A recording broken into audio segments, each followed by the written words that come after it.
Hello and welcome to Flight Sim Alaska. I'm Dave, the armchair bush pilot.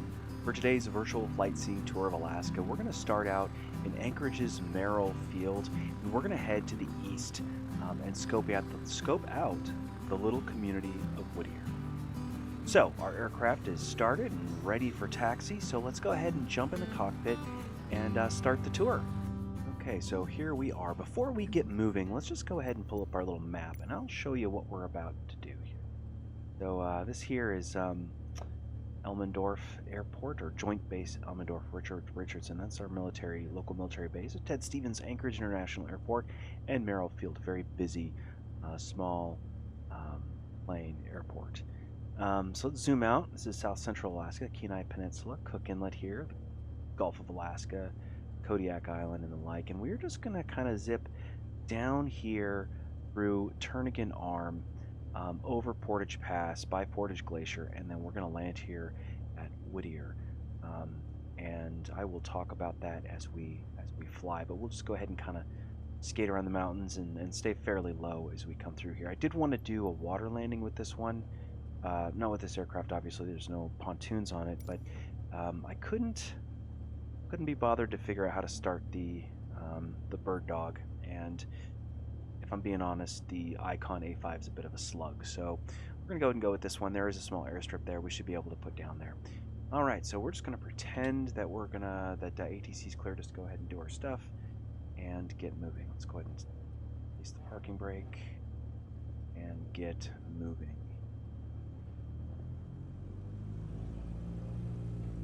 Now with this particular airport, takeoffs are virtually always off of runway 25. Well, there's a couple of other runways as well, but when you're driving past on Fifth Avenue there, it's uncommon to see the aircraft taking off heading towards the mountains.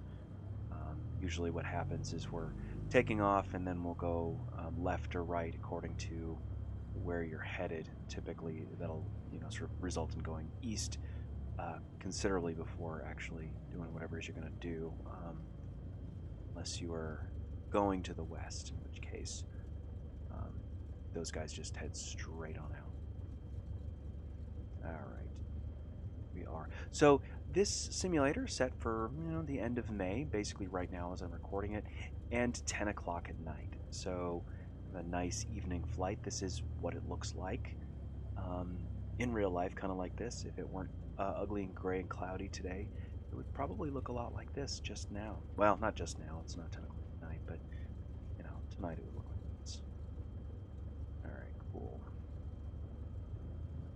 Let's go ahead and assume we've been cleared for takeoff and get underway. And pardon me if I struggle with this airplane a bit. I am kind of accustomed to doing the jetliners, actually. That's weird. Did it automatically tune? Automatically seems to have tuned ATC for me here. Go ahead and get that turned off here in a second. Alright, this is probably good. Alright, let's see what's going on with ATC here.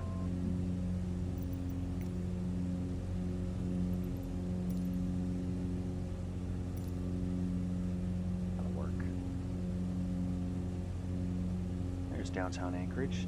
Doesn't look anything like this in real life. Got some air traffic coming in at Ted Stevens there, looks like.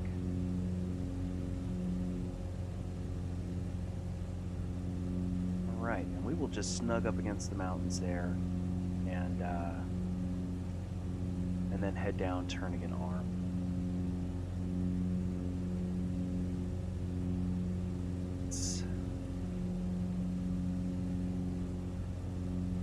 Set my trim.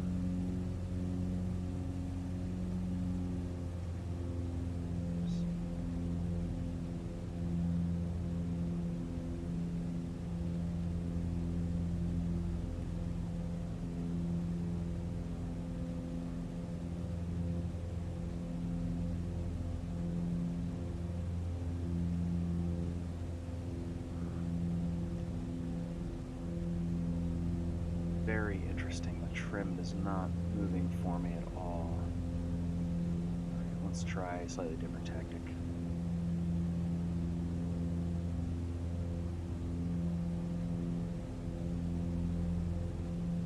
There we go. There we go. Alright. Haven't got that figured out, I think. We're kind of flying over South Anchorage here. You see Ted Stevens there, runways 7R and 7L. Runway 33, going down in that direction, or 32. It's 33 in the sim, but I think in real life it's 32. Yeah, this is Anchorage. Doesn't really look like this, I don't think, and even close, but whatever, it's fine. You can still kind of pick out where certain things are.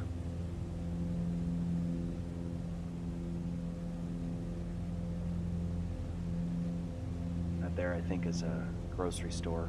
Fred Meyer, I believe. I think that's right.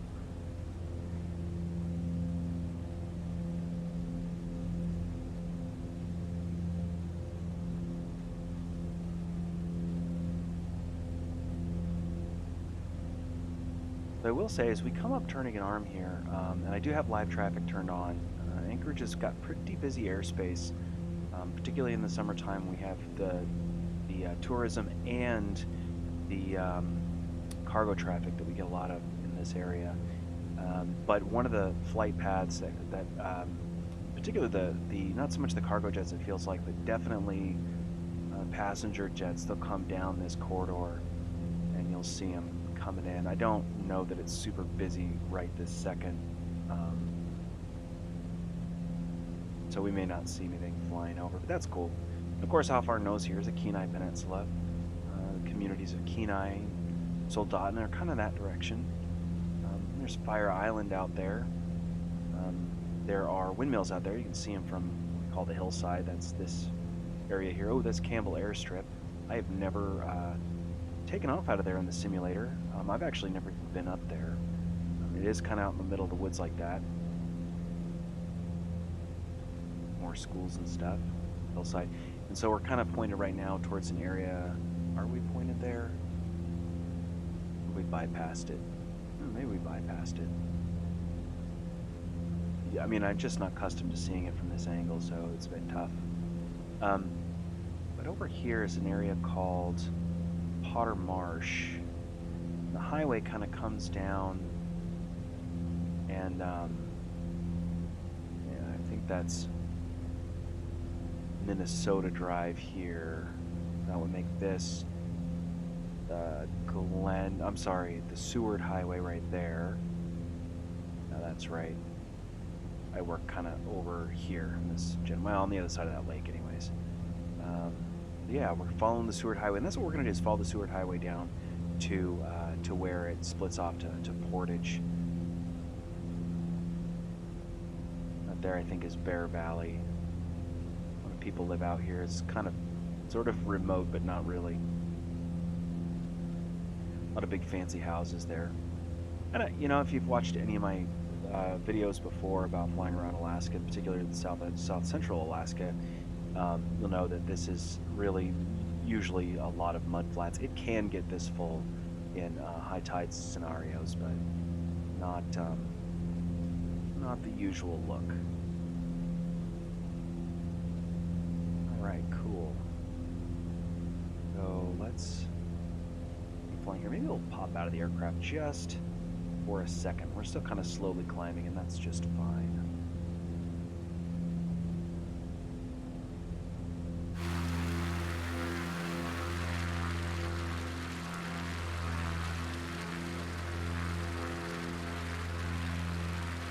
And here we go. So off to our right is the Seward Highway, curving off, and this would be Potter's Marsh. And there's actually a little parking area here, presumably that thing. You can get out, and there's boardwalks. You can walk and see migratory birds nesting in the fall. There's salmon. You see the salmon there. So this is a pretty neat thing, and it's, you know, right inside of Anchorage, not even that far from the airport.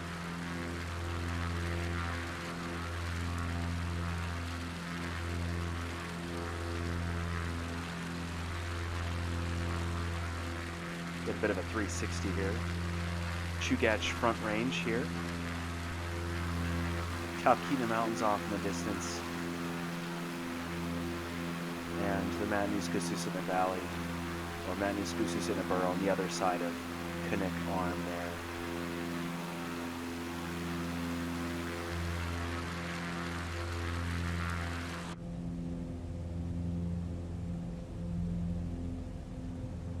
Let's go ahead and turn a little bit. Don't want to crash into the mountains.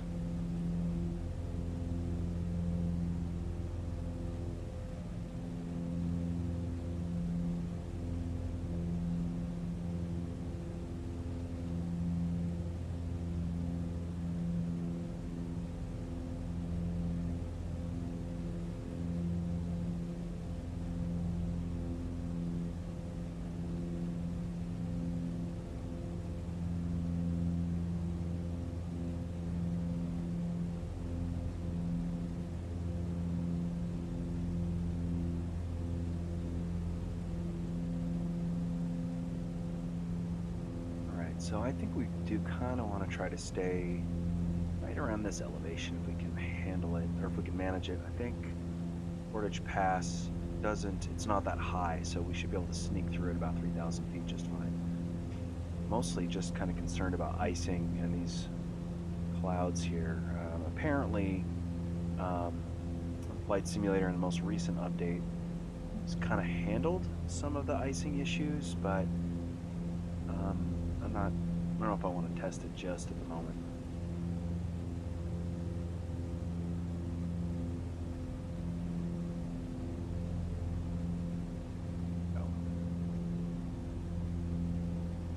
And now Anchorage is pretty much behind us. And this is all still technically what we call the municipality of Anchorage right here.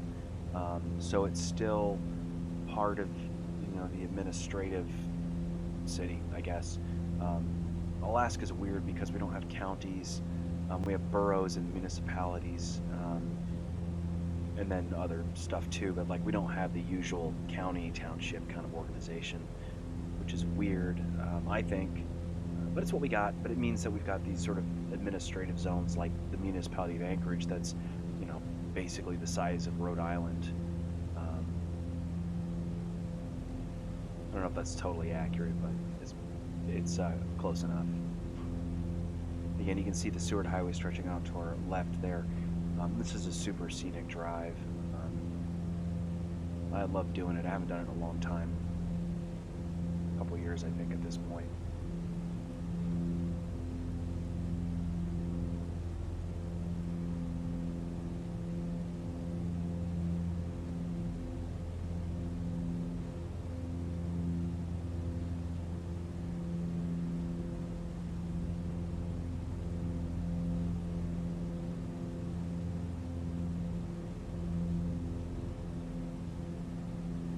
And frequently through here, it's super windy. You get these really stiff winds that blow out of the glacier valley, and kind of makes it an interesting drive, interesting tidal characteristics through here. It is pretty severe tides. I think I mentioned that in a previous video, that this is some of the most severe tides in the world. It comes up by 30 feet or something like this. And it comes up quick, and that's one of the main things, is it just sort of rushes in like a river, really. And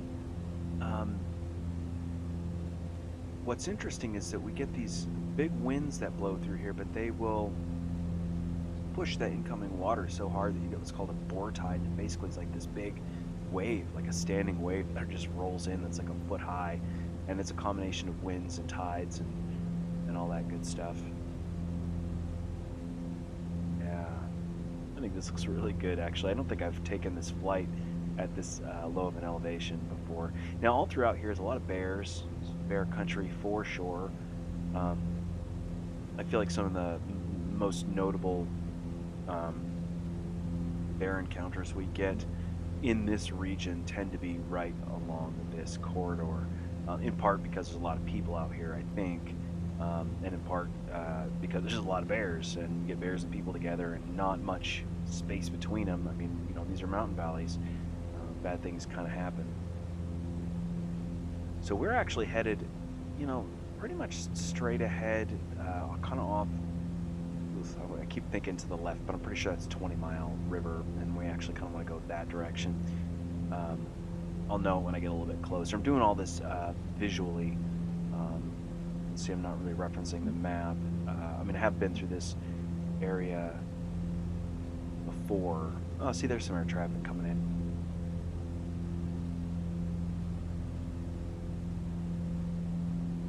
I like this here. This looks really well represented. This was blasted, the side of the mountain here was blasted out to, I don't know what the heck they did with it. I think that material is actually used in a extension or a lowering down of the road. The Seward Highway used to kind of come up at the top of this ridge here, and now it sort of comes down and it stays low, whereas it used to go up and then stay kind of high on the mountain for a long time. I think they blew this out to provide some rock over here, maybe here even. And anyway, now it's a parking area, and this is this river here, creek, I guess. It feels more like a creek. Very popular salmon fishing destination. So when the salmon are running, this parking lot is totally full, and there's just cars parked on the side of the road. There's just elbow to elbow fishermen all in here. And again, that has a lot to do with the fact that it's so darn close to Anchorage. The next most popular salmon fishing destination is the Kenai River, off that direction, and that's a couple of hours out. But it's you know, so if you want to just spend a few hours after work fishing, this would be where you generally come to do that. Although there are other places too. Losing more altitude than I want to right now. Let's maybe inch our way back up a little bit. I will say one of the most interesting things about the simulator so far, and I don't know if this is just my equipment or what, but early on I had a Thrustmaster HOTUS, so a joystick and a little thrust thingamajigger, and or I guess throttle, and the trim was so sensitive it was almost impossible to trim out an airplane. It's very, very challenging. Now I've got this Honeycomb Bravo throttle quadrant, and it's just the opposite. The trim is so difficult to dial in because you have to spin the silly wheel about a thousand times.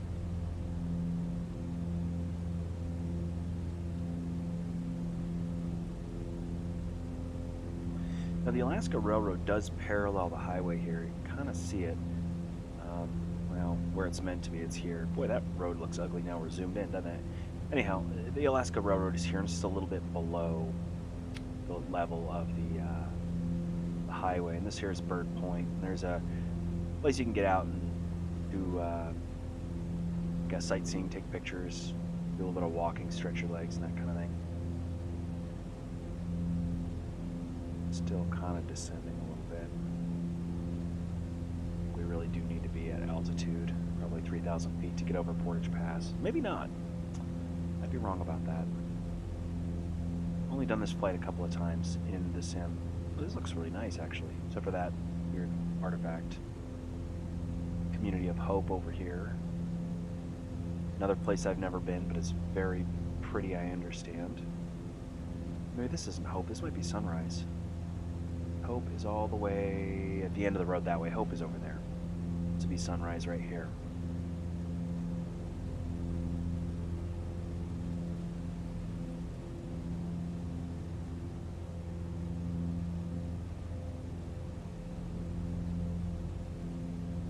This is really very true to life. These little lagoons are definitely a thing there.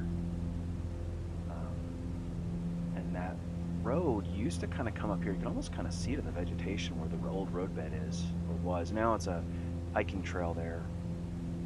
And it used to stay kind of high up on the mountain, and now it's down here, right at the very base, right at the water, really.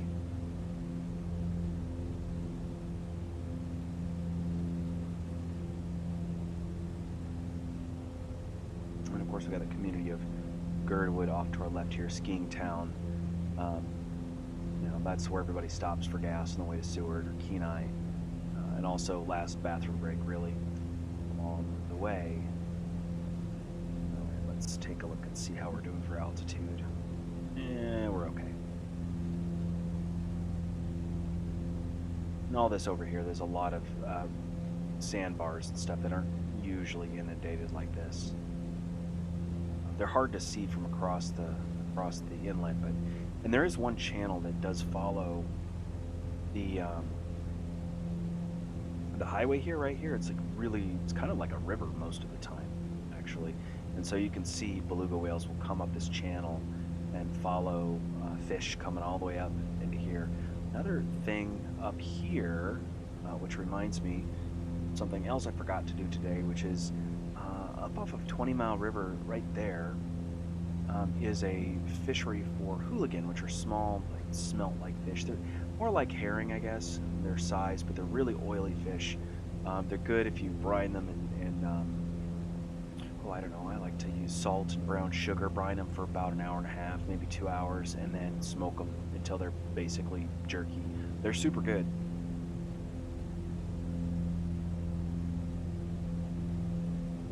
But a friend went out fishing last weekend and got some, and I got some in my fridge from him, so I'd like to gotta go do that. Cool. Okay, so we are aimed towards Whittier. That's where we're headed, and I haven't talked about Whittier at all. Still talking about turning an arm here, Cook Inlet, all that good jazz. Whittier is a neat place because it was a village, and I can't remember when it was incorporated, like in 1939 or something, so before statehood. But what's interesting about the place is that it was also an Air Force or naval like base during World War II, and I think it was Air Force. And they have all of these like batteries and things like this up along the sides of the mountain in this arm or this bay that it's in, and the city is just kind of built on what's left over from that. So all around, again, you have the batteries, but you have these old military buildings too that you could go take a look at. I wouldn't recommend necessarily exploring them. But one holdover from that is the Baggage Building. I believe that's what it's called. It's one building that houses basically the entire population. And Whittier's not a huge place. We're talking maybe 300 people. It kind of depends. It seems to bounce around between 2 and maybe 320, something like that. And but almost everybody lives in a single high-rise building. It is a very strange place indeed, and it's a really neat place to visit, and it's technically on the road system. It's kind of not. You have to get on a tunnel that's got a schedule that shares the tunnel with the train, and it used to be you had to take the train. You have to put your car on the train, and then the train would take you through. These days you can just drive through. And I vaguely heard that it was, remember hearing that it was closed to traffic, but I don't know if that's still true, and I honestly haven't looked it up. Or I just want to zoom in on some of this. Like this lagoon here is pretty legit. Looks like we still got some snow down here in the sim. I think this is all melted by now. This is warmer down here than it is further north. This is basically the start of that temperate rainforest that stretches all the way down to the Pacific Northwest. How are we doing for altitude? Good. 4,000 feet will do us, I think. And this here is Turnagain Pass. And that's where the highway actually cuts through, and then this other pass is where the railroad cuts through, and we did a video on that. If you want to see where that goes, you can scope that out. I don't think I ever did Turnagain Pass. I'm not sure that the imagery in here is super duper excellent. It's weird. The simulator, sometimes it's like really pretty, and sometimes it's just kind of wrong. Like this is looking good, but this is, I don't know. I guess this all looks pretty good. Not seeing any really awful spots just now. Alright, so Snow River off to our left here, Portage Glacier up in here, and then I forget the name of this valley, that direction. Is that Snow River? 20 Mile River? That's 20 Mile. I'm losing my mind. I don't want to avoid these clouds. I don't know what kind of icing effects we're still going to get. Trim down a little bit. There we go.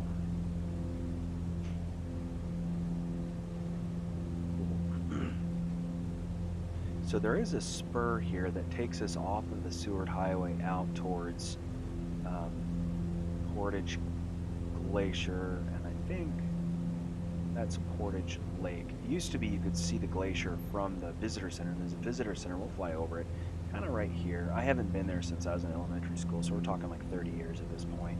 But it's still there. You can go scope it out and learn about glaciers. Pretty neat. Again, about an hour and 15 minutes south of Anchorage or so. And these, it's kind of hard to see with the daylight. I've got us a nice evening flight, but these glaciers here, you can see them pretty well from the road, and for the most part, they don't have that much definition. You're really just looking at, snowpack was what it generally looks like, but they're there, and you can see them all throughout here. All of this is covered in hanging glaciers and snowpack and that kind of stuff, especially this valley in here. This is not road accessible. You can get up here on boat and go camping, and I think people go hunting out here. I'm not super familiar with that.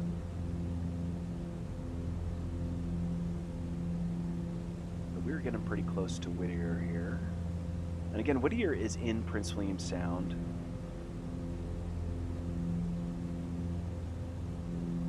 And it's just at the head of Passage Canal.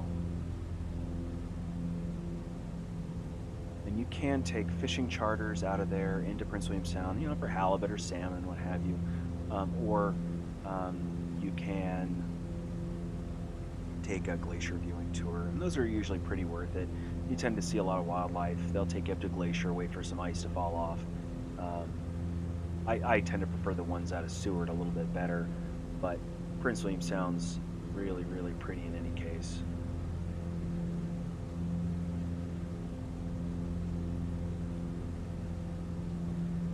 We're going to squeeze right through this valley here. You can kind of see the road below us and how it kind of comes over, and we'll have a closer look when we get up on top of it. We can see where that tunnel is that takes us out to Whittier. And I don't know that people really fly out here, to be honest, which is to say out to Whittier. Valdez Shore, Chenega, which is over that direction, to Titlick that direction. I guess I should orient here. So Valdez is out that way. Titlick is kind of just a little bit south there. Chenega, another community in the region, is out that way, and of course Whittier right here. Got some nice hanging glaciers here. Good imagery. I just like how that turned out.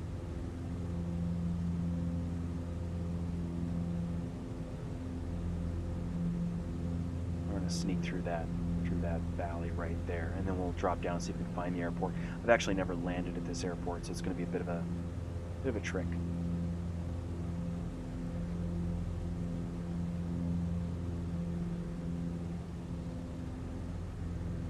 I love this. You see the railroad stretching off there. I definitely think that the last few sim updates we've gotten, or maybe not sim updates, but world updates, have really improved the imagery. I think even though, like this North America update that they did, I feel like the first couple times I flew through here, this was pretty messed up. But it's been a long time, and I think that North America update, or whatever they've been doing, I just keep seeing improvements. I mean, this looks spectacular.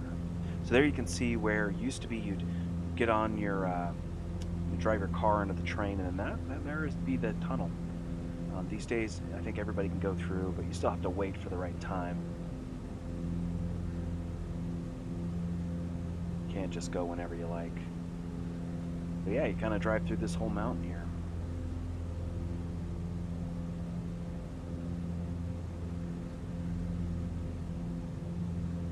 Actually, it looks to me like there's two tunnels for the railroad. I honestly don't remember that well.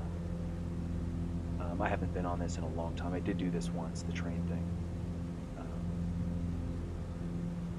But yeah. See all that there. Ooh, let's not crash into the mountain, shall we? And there be the Portage Glacier, which you could use to see, used to kind of come further out. Now you can see it's pretty well above the actual lake. It used to be basically tide water. it's not anymore. It's been melting pretty quick. That one has. It's too bad because a lot of tourism infrastructure built around that one. So here we are. We're tooling into Whittier. You can see it here. Go ahead and start losing some speed and altitude while we're at it. Oh, and there's the airstrip we're going to go for right there, pretty much directly below us. So we'll spin out into this arm here, this bay, and this you can see Prince William Sound stretching out in front of us there. Man, this super looks good. I wanted to do this flight kind of at night just because the lighting looks really good, and this is one of the ways I like kind of touring around Alaska. Nobody likes being up that late, but you know, I always enjoy it when I happen to be up that late and the weather's like this. It's just really spectacular, unless I want to be asleep, in which case it's kind of a problem. Let's go ahead and drop more altitude. We should pay attention to that. We got a long way to go. And maybe we can see if we can swing around. This is actually a fairly authentic representation of Whittier, I think. You can see the single building there, the Biggage building, I believe it's called.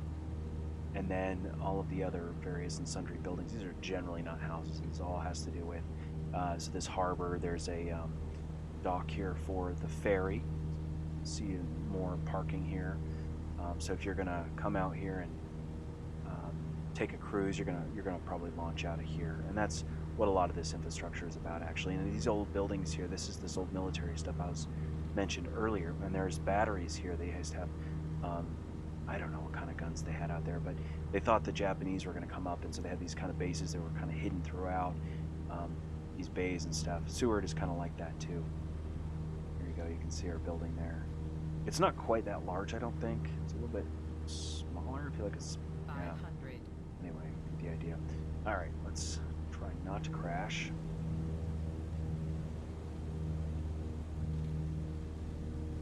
Too busy talking, not busy enough flying. And over here on this side, this is a really, really busy bird rookery. I think kittiwakes out there. So it's just birds all swarming all over here. Great roosting areas. And so when you do your tours out of here, they'll come by and show you this stuff. Of course, you'll see sea lions out here, and you know, probably orca whales, that kind of stuff. Super pretty. Wish we had orcas in the sim. I'd love to do a low flying thing. And we're just going to ignore ATC and just do our thing,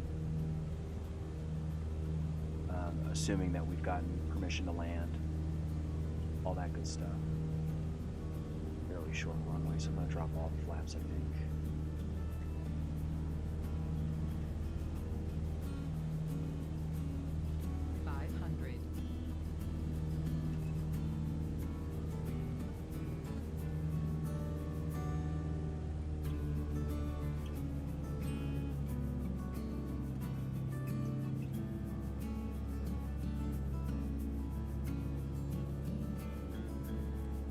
Alaska's just full of these kind of runways that are small. They stick out into the ocean, and they basically dead end in a mountain.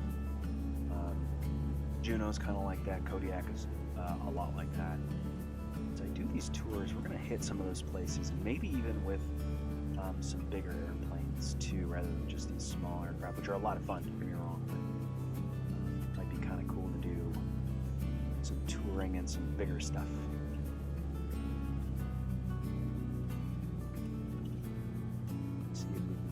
Down minimum amount of bounce.